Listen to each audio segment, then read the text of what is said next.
Boa noite, irmãos. Prazer estarmos novamente reunidos para louvar a Deus por meio agora da pregação da sua palavra. Hoje à noite vamos falar um pouco sobre trabalho. Foi feita uma pesquisa nos Estados Unidos, eu penso que talvez reflete um pouco também da realidade do nosso país. A concepção de trabalho tem mudado cada vez mais.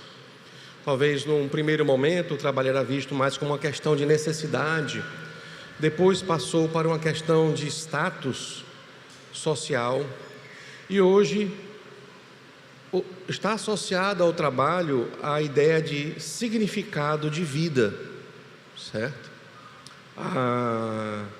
Entre os homens, o trabalho tem sido visto como o principal componente da identidade. O que isso significa?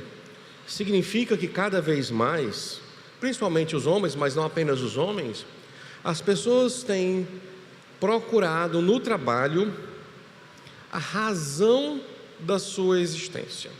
Cada vez mais as pessoas têm depositado na sua profissão, no seu trabalho, um peso que o trabalho, como nós vamos ver hoje, não vai conseguir corresponder, certo? A ideia de valor de vida, ok? A nova geração americana tem visto o trabalho como um meio para mudar o mundo, um meio para fazer grandes coisas, um meio para ser recompensado em toda a vida, um caminho para a plenitude de vida. Essa é uma visão muito bonita do trabalho, mas elevar o trabalho para o nível de realização e plenitude de vida é dar ao trabalho algo que não pode ser dado a nada na esfera criada, certo? Porque você está dando ao trabalho um status que só pode ser dado ao nosso Deus. Isso tem causado sérios resultados para as pessoas. Tem causado ansiedade coletiva, desapontamento em massa e um aumento considerável de pessoas com burnout, ou seja, pessoas profundamente esgotadas por causa do seu trabalho, né? Por que isso está acontecendo? E eu vejo que cada vez mais isso também está acontecendo com pastores, entendeu? Cada vez mais pastores esgotados, chegando no seu limite. Hoje nós vamos ver que o trabalho, ele é descrito em Eclesiastes como sendo rével, ou seja, como sendo vaidade, como sendo vapor, né? Algo que você não consegue se agarrar. E por isso, ele não é suficiente para satisfazer o anseio da vida. Você vai chegar ao ponto do desgaste máximo e ainda não vai conseguir ser feliz, ainda não vai conseguir satisfazer o anseio máximo da sua vida. Então vamos abrir em Eclesiastes capítulo 2, nós vamos começar hoje do versículo 18, vou ler o versículo 18 e aí nós vamos orar e vamos lendo os outros versículos à medida que nós formos trabalhar neles. Salomão diz assim: também perdi o gosto por todo o meu trabalho, com que me afadiguei debaixo do sol, pois o resultado de tudo isso ficará para quem vier depois de mim. Vamos orar. Senhor Deus, amado Pai, pedimos a Ti nesta noite, iluminação do Teu Santo Espírito, para que possamos compreender a Tua palavra. Tira de nós toda falta de atenção, ajuda-nos, Senhor Deus, a fazer cada vez mais das nossas vidas um exemplo de como um crente deve ser. Ajuda-nos nessa noite em nome de Jesus. Amém.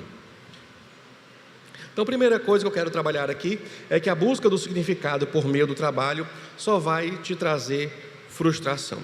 Ele começa com uma afirmação muito forte: perdi o gosto por todo o meu trabalho. Essa é uma tradução que ameniza um pouco a palavra. A frase seria: eu odiei o meu trabalho. Aquilo que para mim era muito importante, que eu via como muito bom para mim, eu comecei a odiá-lo. E aí você pergunta: mas por que você começa a ter essa perspectiva para com o trabalho, Salomão? Ele já dá a primeira resposta no próprio versículo 19. O resultado de tudo isso ficará para quem vier depois de mim. Ou seja, vou te dar uma ilustração. Imagina que você tem um sonho. Você tem um sonho de fazer uma viagem para conhecer, sei lá, um país da Europa. Só que é caro, né? E você resolveu juntar. Muito bem. Então você vai trabalhar. Você faz sacrifício. As pessoas te chamam, né? Eu chego para você: ei, vamos lá, vamos tomar um café ali na cafeteria. Não, eu estou juntando. Eu tenho que economizar até o último centavo, porque eu tenho um sonho, eu tenho uma meta. Eu quero fazer essa viagem. E você trabalha, e você trabalha, e você trabalha, e você trabalha para alcançar essa meta. Quando você está perto de alcançar a meta, você está feliz. Teve um infarto, morreu. É isso que Salomão está dizendo: olha, eu me afadiguei, trabalhei, e é capaz do resultado de todo o meu trabalho ficar para outra pessoa. Eu não tenho garantia nenhuma de que toda a fortuna que eu juntei vai ficar para mim. Porque na hora que eu pensar que agora eu vou gastar essa fortuna, agora eu vou realizar o meu sonho, aí eu morri. Ou então, ocorreu um acidente, fiquei tetraplégico. Não tenho como gastar a fortuna. Trabalhei tanto, para quê? Para outra pessoa desfrutar. Não será eu, né? Não serei eu que vou desfrutar.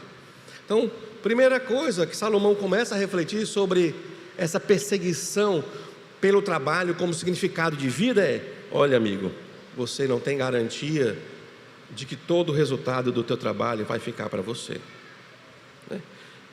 Não apenas isso, ele vai dizer no versículo 19: quem pode dizer se ele será um sábio ou tolo? No entanto, ele terá domínio sobre todo o ganho das minhas fadigas e sabedoria debaixo do sol. Também isto é vaidade, também isto é rével, é vapor. Ou seja, o meu filho vai receber de mão beijada toda a fortuna incalculável que eu trabalhei, e ele não fez nada por aquilo. Salomão diz: se ele for pelo menos sábio, mas nem isso eu tenho garantia, será que ele não é um tolo? Ou seja, trabalhei, e no final das contas, um tolo vai ganhar tudo que eu trabalhei? Acho que ele conhecia o filho dele, que foi quem recebeu tudo o que Salomão produziu. Sabe o que foi a primeira coisa que o filho de Salomão, Roboão, fez assim que ele assumiu como rei de Israel? Ele conseguiu dividir o reino. Foi a primeira coisa. Mal começou, ele conseguiu separar o reino de Israel. Ele perdeu 10 tribos do norte e ficaram só com ele 2 tribos no sul. Mais tolo, impossível. Entendeu? Salomão deu um reino arrumadinho, os cofres cheios para Roboão. Mas ele foi tão tolo que a primeira coisa que ele conseguiu fazer foi dividir o reino. Isso está, deixe-me ler para você, 1 Reis, capítulo 12.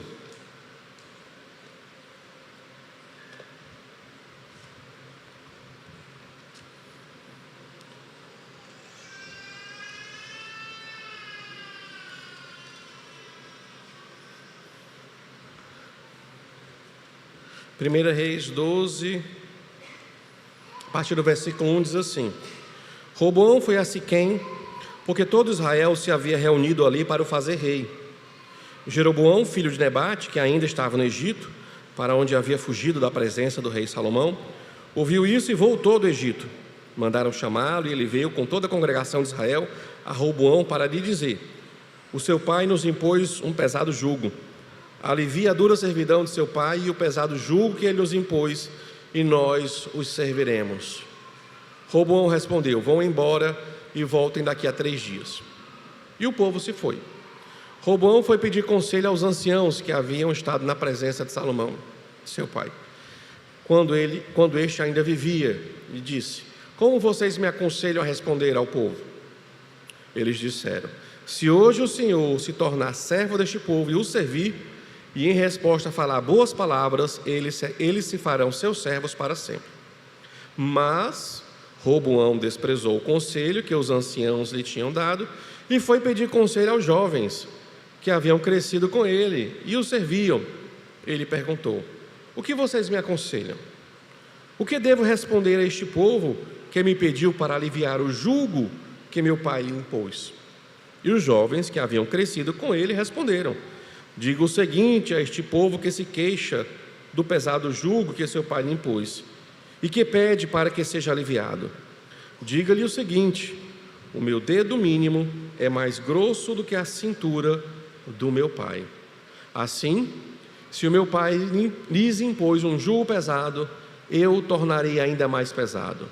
Meu pai castigou vocês com açoites, eu vou castigá-los com escorpiões. Sabedoria pura, né? Sabedoria pura. Conselhos dos jovens aqui. Se reuniram depois de 3 dias e o Roboão disse exatamente o conselho dos jovens. Versículo 15: assim o rei não deu ouvidos ao povo, porque esta reviravolta vinha do Senhor, para confirmar a palavra do Senhor, que o Senhor tinha dito a Jeroboão, filho de Nebate, por meio de Aías o Silonita. Quando todo Israel viu que o rei não lhe dava ouvidos, reagiu dizendo: que parte temos nós em Davi? Não temos herança no filho de Jessé. As suas tendas, ó Israel, cuide agora de sua casa, ó Davi. Então Israel se foi às suas tendas. E a partir desse momento, você vai ver na história de Israel 2 países, 2 nações: as 10 tribos do norte e as tribos do sul, encabeçado por Judá, certo? Salomão provavelmente conhecia o seu filho Roboão, e aqui ele já está sofrendo. Tudo que eu conquistei, tudo o que eu juntei, vai ficar nas mãos de um tolo. Vai ficar nas mãos de um tolo. Versículo 20: então tratei de fazer com que o meu coração perdesse a esperança de todo o trabalho com que me afadiguei debaixo do sol. Porque uma pessoa pode fazer o seu trabalho com sabedoria, conhecimento e habilidade, mas deixará o seu ganho como herança a quem por ele não se esforçou. Também isso é vaidade, grande mal. Pois que proveito alguém tem de todo o seu trabalho e da fadiga do seu coração, em que anda trabalhando debaixo do sol? Porque todos os seus dias são cheios de dor, e o seu trabalho é desgosto, nem de noite o seu coração descansa. Também isso é vaidade. Eu me lembro de um episódio que aconteceu aqui em Fortaleza. Uma senhora era dona de uma rede de fazer bolos, uma coisa assim. E os filhos ficaram com tanta sede de ganância do patrimônio dela, que conseguiram interditar a mãe, dizendo que ela não tinha condição mental de gerir o seu próprio patrimônio. Os filhos simplesmente saquearam o patrimônio da mãe e interditaram ela num hospital. Entendeu? O trabalho, né? Ou seja, essa mãe trabalhou a vida toda para ajudar a família a sustentar os filhos. O que ela recebeu? Então Salomão ele está sendo bem realista, talvez até um pouco pessimista, mas o trabalho, depois de Gênesis 3, ele foi amaldiçoado por Deus. O trabalho vai trazer inquietação e vai trazer preocupação. O trabalho vai trazer fadiga de coração. É aqui a ideia de um grande esforço físico, esforço mental, esforço espiritual. O trabalho vai trazer desgosto para a alma. Entendeu? O trabalho não consegue dar à alma humana aquele prazer, aquela completude pelo qual ela foi feita, pelo qual ela precisa. Constantemente nós estamos preocupados com o nosso trabalho. Nós estamos preocupados talvez com um projeto que temos que idealizar, que temos que desenvolver e que não pode sair errado. Eu me lembro quando eu tinha 21 anos, 22 anos, eu trabalhava como programador. E parecia que era tiro e queda. Toda data que a gente marcava para apresentar o programa, o sistema, para o meu chefe e o cliente, né? Na hora da apresentação, dava algum problema no sistema, dava algum erro. A gente fazia os testes antes, tudo certo, mas no dia da apresentação, travava. Aí meu chefe olhava assim para mim, né, como que dizer, eu acho que eu vou te demitir. Ansiedade, desgosto, preocupação, tensão. Às vezes você não dorme, porque no dia seguinte você tem justamente uma grande apresentação de um projeto para um cliente importantíssimo da empresa. Nada pode dar errado. É justamente quando dá tudo errado. Entendeu? Às vezes as relações interpessoais no trabalho, esse é um dos graves motivos pelos quais as pessoas estão entrando em crise, em burnout. Relações pessoais no trabalho, isso não é uma coisa fácil. As pessoas não se dão muito bem, as equipes não se dão muito bem. Não pense que isso ocorre apenas no trabalho que não esteja no nível ministerial, digamos assim. É feita uma pesquisa entre missionários e as equipes missionárias são o maior lugar de incidência de conflitos, são nas equipes missionárias. Um missionário querendo ser o líder da equipe, os outros missionários boicotando o líder. Tudo missionário, viu? Tudo crente. Entendeu? Então o problema não é descrente, porque até nas equipes missionárias, onde só vai ter crente, você vai ter grande crise, confusão, conflito, frustração, inveja. O patrão resolveu aumentar o salário de um, não aumentou o do outro, e o outro acha que trabalha mais, aí morre de inveja do seu colega de trabalho, aí começa aquele clima hostil entre as pessoas, aí as coisas não andam.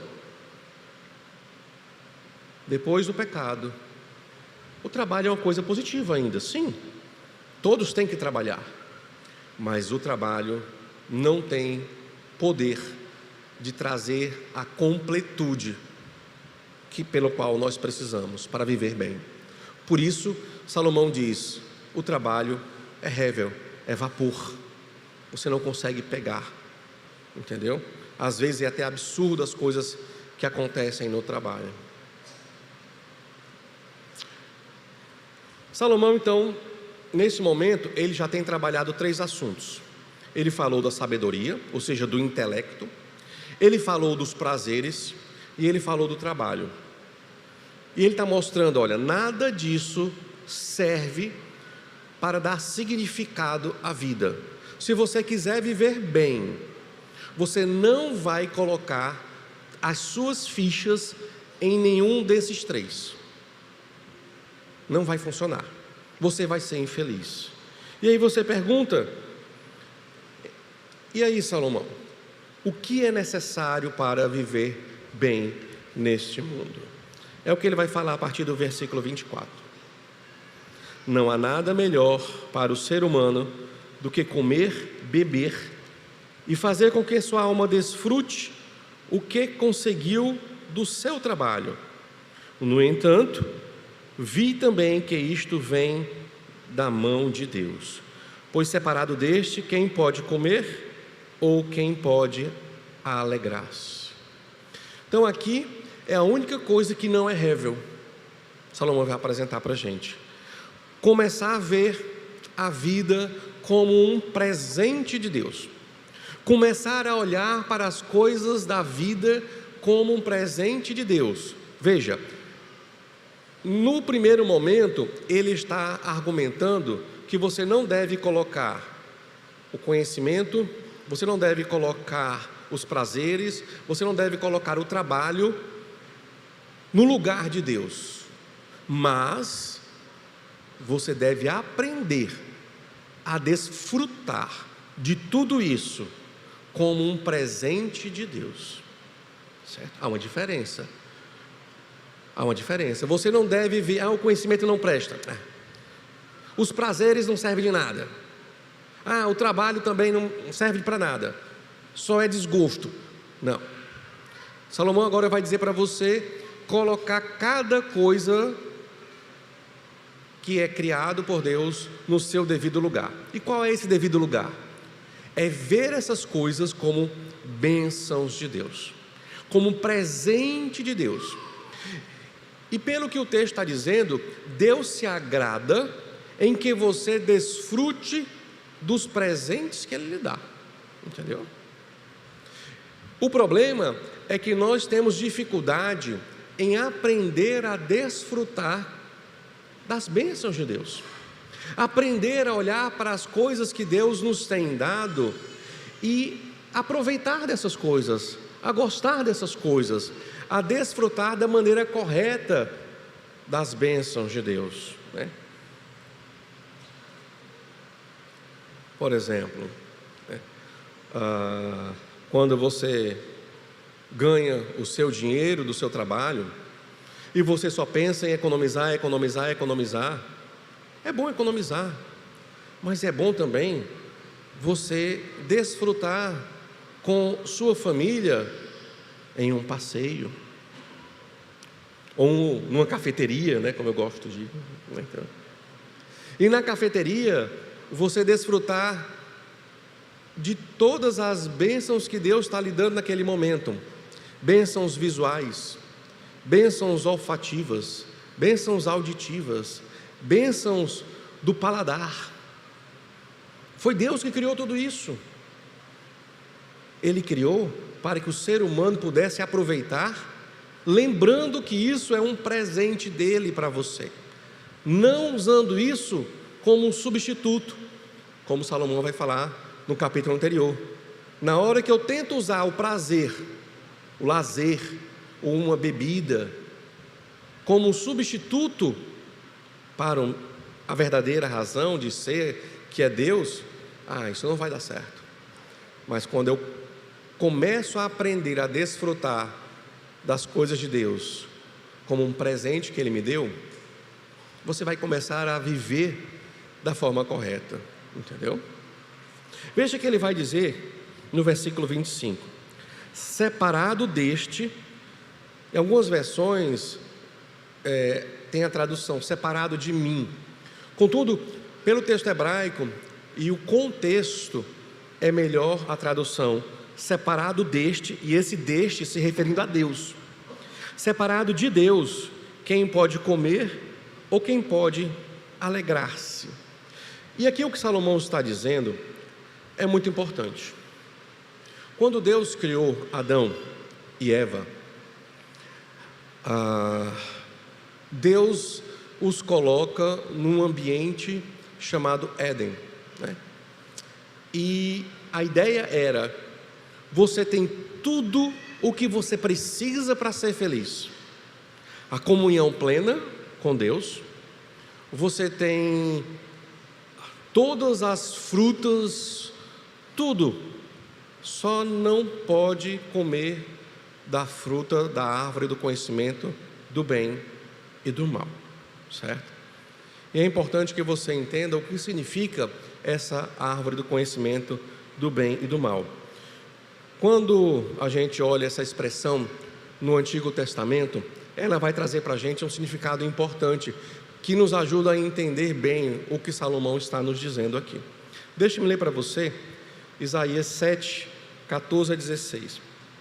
Vou ler 3 passagens para ajudar a entender o significado dessa árvore do conhecimento do bem e do mal, que tanto Adão como Eva resolveram comer. Isaías 7, 14 a 16. Portanto, o Senhor mesmo lhes dará um sinal: eis que a virgem conceberá e dará à luz a um filho, e lhe chamará Emanuel. Ele comerá manteiga e mel quando souber desprezar o mal e escolher o bem. Na verdade, antes que esse menino saiba desprezar o mal e escolher o bem, a terra daqueles 2 reis que você tanto teme será abandonada. Veja, aqui, conhecer o bem e o mal tem a ver com a maturidade desta criança, certo? Então, antes que essa criança alcance a capacidade de ser madura, de ter o seu próprio discernimento, ou seja, escolher o bem e o mal, a terra será abandonada.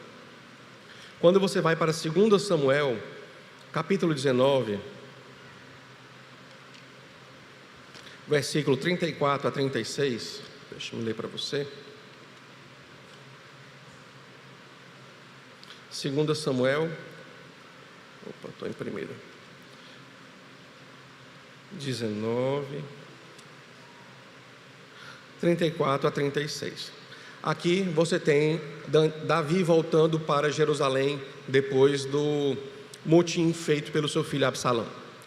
Mas Barzilai respondeu ao rei: quantos serão ainda os dias dos anos de minha vida? Não vale a pena subir com o rei a Jerusalém. Hoje tenho 80 anos, poderia eu discernir entre o que é bom e o que é mal? Poderia este seu servo perceber o sabor do que come e do que bebe? Poderia eu ainda ouvir a voz dos cantores e das cantoras? E porque este seu servo se tornaria ainda um peso ao rei meu senhor? Este seu servo irá com o rei só por um pouco, além do Jordão, porque o rei iria me retribuir com tal recompensa. Veja, aqui o argumento de Barzilai é: eu já sou muito idoso, entendeu? Eu já sou muito idoso, eu não estou mais na condição de discernir entre o bem e o mal, ou seja, eu não consigo mais ter uma vida independente da ajuda das pessoas, do discernimento dos outros. Eu vou ser um fardo para você, Davi. É melhor eu ficar onde eu estou, em vez de ir para Jerusalém, certo? E um último texto, Deuteronômio 1:39.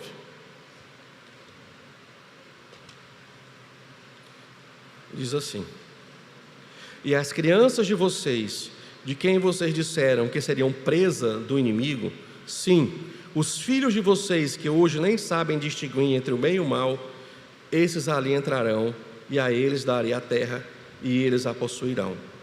Ou seja, Moisés está falando dessas crianças que ainda são muito novas e não têm a capacidade de ter essa autonomia de pensamento de discernir entre o bem e o mal.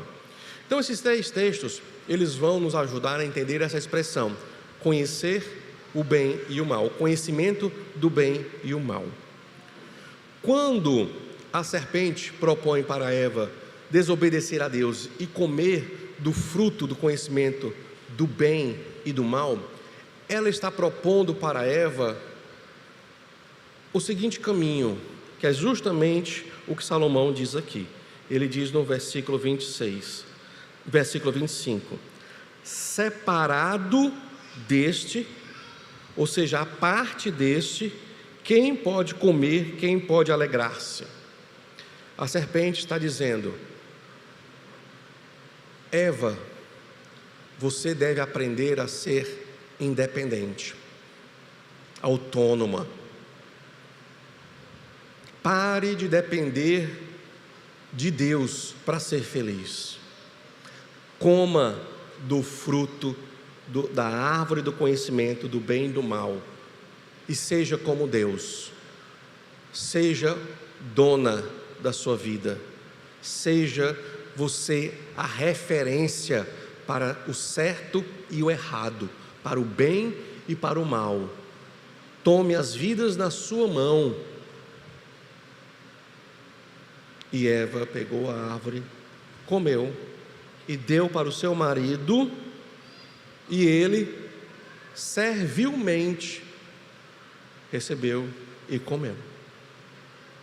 Então, a partir daquele momento, a humanidade caminha separada. Ela quer ser feliz à parte de Deus. Ela quer encontrar a realização, prazer, a vida intensa, mas à parte de Deus. A partir de agora, eu sou aquele que manda na minha vida. Eu sou aquele que diz o caminho certo para mim. É tanto que quando Deus diz para Caim que ele deveria ser um andarilho, o que Caim faz? Nada disso. Eu decido o que eu vou fazer da minha vida. Eu vou construir uma cidade segura, e o nome dessa cidade será em honra ao meu filho. O nome da cidade é Enoque. Entendeu? Eu não vou me submeter a nenhuma ordem de Deus. Então Salomão está dizendo para a gente: você realmente quer saber qual é o segredo da vida feliz? Você realmente quer saber o que faz uma vida valer a pena? É você não estar separado de Deus em nenhum momento, em nenhum desfrutar desta vida, em nada, num café, num andar numa praia, num passeio de carro, num sentir o vento, né, no rosto. Nada separado de Deus. É isso que Salomão está dizendo. Até das pequenas coisas, como beber uma água, Paulo vai dizer isso: quer comais, quer bebais, façam tudo para a glória de Deus. Ele ecoa Salomão. É o mesmo princípio.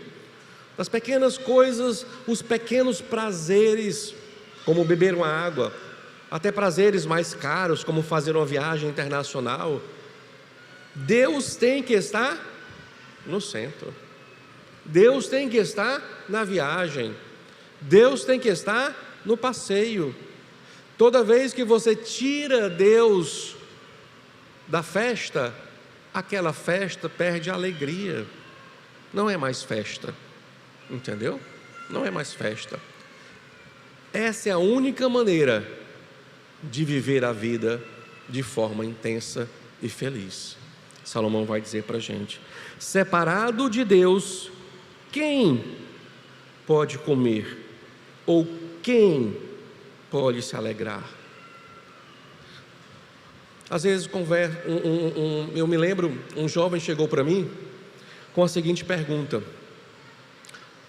pastor, é possível ser crente e não ler a Bíblia?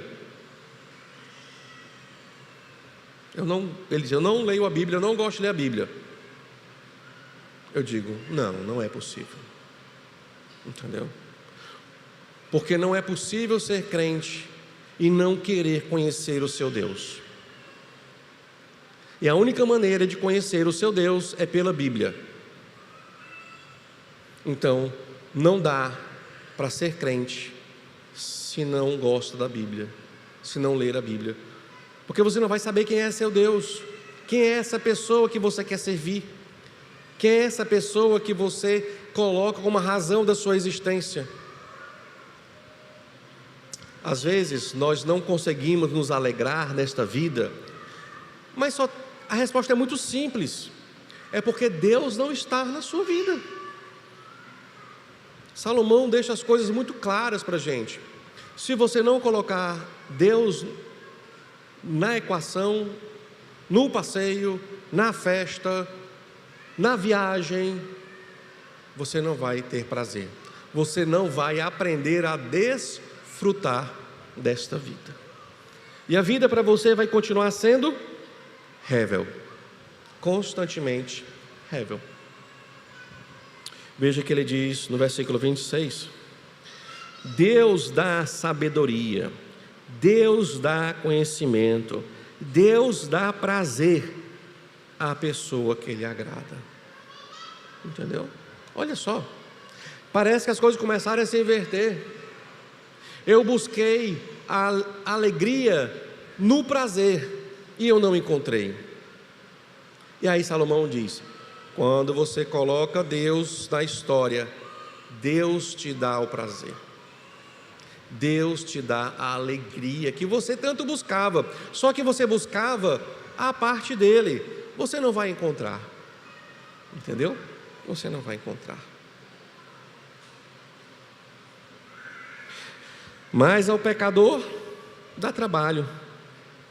E aqui eu penso que é o golpe de misericórdia. Ele diz assim: ao pecador dá trabalho, para que ele ajunte e amontoe, a fim de dar aquele que agrada a Deus. Entendeu? Olha só. Um trabalha, e Deus diz: você não vai desfrutar. Não vai desfrutar. Acontece alguma coisa, vou passar para o outro ali, ele vai desfrutar no seu lugar. A vida é assim. E Salomão vai dizer: olha, isto é rével e correr atrás do vento. Entendeu?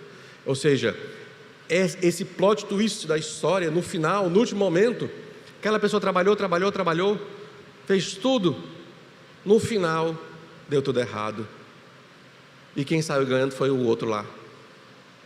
Deus faz isso, entendeu? Deus faz isso. Nós não temos de Deus, da parte de Deus, nenhuma garantia sobre o nosso futuro, certo? Ou se vamos sucumbir nos próximos segundos. Não, Salomão, um dos temas que o preocupa constantemente em Eclesiastes é a morte.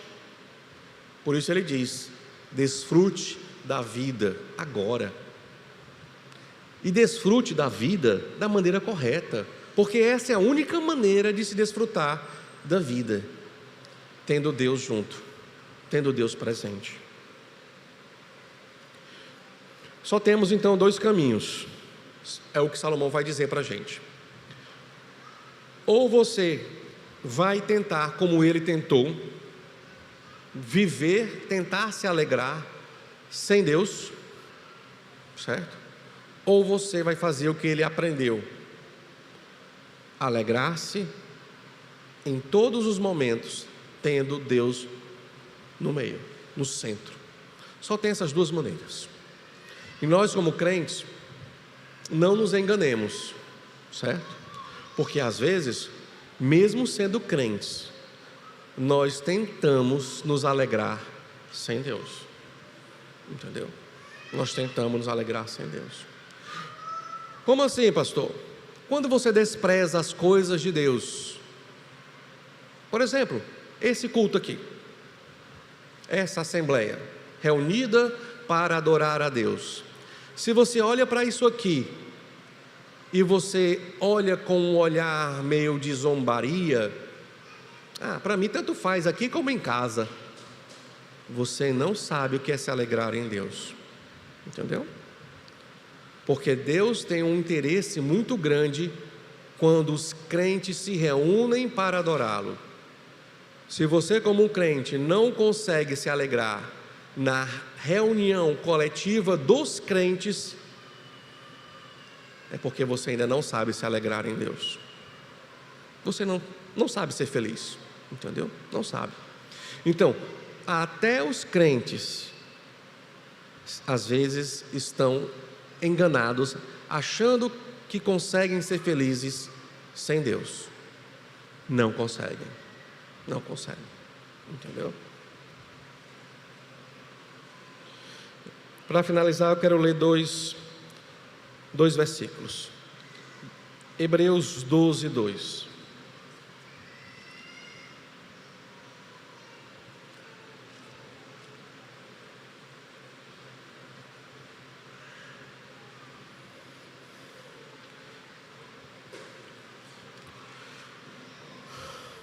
Olhando firmemente para o autor e consumador da fé, Jesus, o qual, em troca da alegria que lhe estava proposta, suportou a cruz sem se importar com a vergonha, e agora está sentado à direita do trono de Deus. Coloque como alvo da sua vida o que está escrito aqui.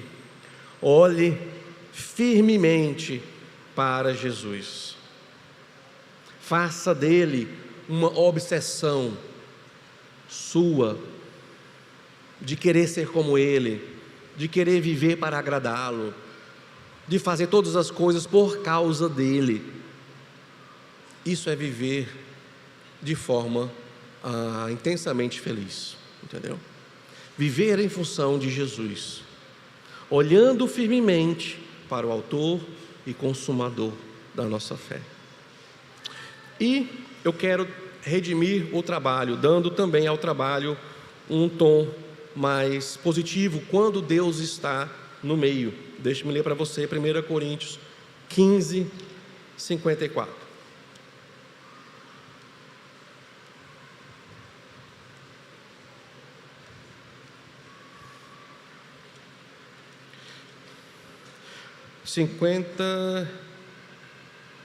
Perdão. 1 Coríntios 15, 58. Portanto, meus amados irmãos, sejam firmes e inabaláveis, sempre abundantes na obra do Senhor, sabendo que no Senhor o trabalho de vocês não é vão. Quando Deus está no centro do trabalho, e não o trabalho sendo usado como Deus, mas quando Deus está no centro do trabalho, nenhum trabalho é inútil, entendeu? Nenhum trabalho é em vão. Talvez por menor que seja o seu trabalho, ou talvez por menos remunerado ele seja, menos chamativo ele seja, mas se o Senhor está no centro, ele não é em vão.